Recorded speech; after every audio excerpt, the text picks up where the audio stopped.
अभिवादन स्वीकार करें। आप सभी का स्वागत है हमारे यूट्यूब मंच पर और फेसबुक प्रोफाइल पर। मैं हूं पंकज कुमार।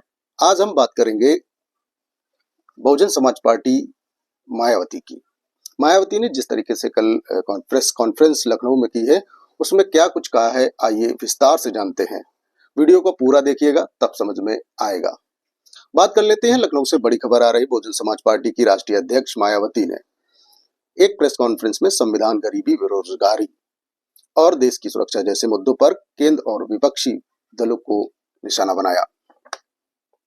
मायावती ने संविधान को लेकर बड़ा बयान देते हुए कहा है कि हमें अपनी आवाज देश में उठानी पड़ेगी। बीएसपी सुप्रीमो मायावती ने कहा है कि केंद्र में सत्तारूढ़ बीजेपी और विपक्षी दल, खास करके कांग्रेस, संविधान को बचाने का ढोंग कर रहे हैं। उन्होंने आरोप लगाते हुए कहा है, इन दोनों ने मिलकर संविधान को जातिवादी और सांप्रदायिक और पूंजीवादी बना दिया है। मायावती ने कहा है, संसद में संविधान की कॉपी दिखाना मायावती महज एक नाटक है। सत्ता और विपक्ष की अंदरूनी साठगांठ है। उन्होंने यह भी चेतावनी देते हुए कहा, अगर संविधान के साथ कुछ छेड़छाड़ या आरक्षण के साथ कुछ छेड़छाड़ होता है या उसे खत्म करने की कोशिश की जाती है तो बीएसपी चुप नहीं बैठेगी। मायावती ने कहा है, हमें पूरे देश में जन आंदोलन शुरू करने पड़ेंगे। स्वयं इसका नेतृत्व मैं ही करूंगी। यानी मायावती ने एक प्रकार से सभी पार्टियों और खास करके सत्तारूढ़ बीजेपी पार्टी को एक चेतावनी देते हुए कहा कि अगर संविधान से कोई भी शब्द या कुछ भी छेड़छाड़ या आरक्षण के साथ छेड़छाड़ किया जाता है तो बहुजन समाज पार्टी पूरे देश में जन आंदोलन करेगी। उसका नेतृत्व मायावती खुद करेंगी।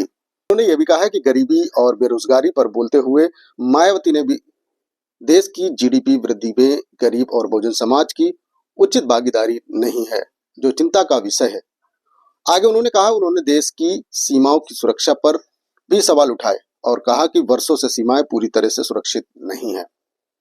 मायावती ने संसद में अपने और संविधान के अपमान को लेकर भी कड़ी निंदा की और कहा कि संविधान पर चर्चा में गंभीरता की कमी दिख रही है। अंत में उन्होंने जोर देकर कहा कि हमें अपनी आवाज देश में उठानी पड़ेगी ताकि बहुजन समाज के हक और संविधान की रक्षा हो सके। मायावती के इन बयानों में एक बार फिर राजनीतिक गलियारों में हलचल मचा दी है। बीएसपी का यह रुख आगामी समय में क्या असर डालेगा, यह देखना होगा हम सबको। आपकी क्या राय है संविधान को लेकर? क्या बहुजन समाज पार्टी जन आंदोलन कर पाएगी या बहुजन समाज की मुखिया सुप्रीमो मायावती इस आंदोलन का नेतृत्व कर पाएंगी या सिर्फ एक महज बात ही रह जाएगी? क्या संविधान में लिखे समाजवाद, धर्मनिरपेक्ष आदि शब्दों को हटा दिया जाएगा? मिलते हैं अगली वीडियो में, तब तक के लिए नमस्कार। आपकी क्या राय है हमें कमेंट करके जरूर बताइएगा। तब तक के लिए नमस्कार।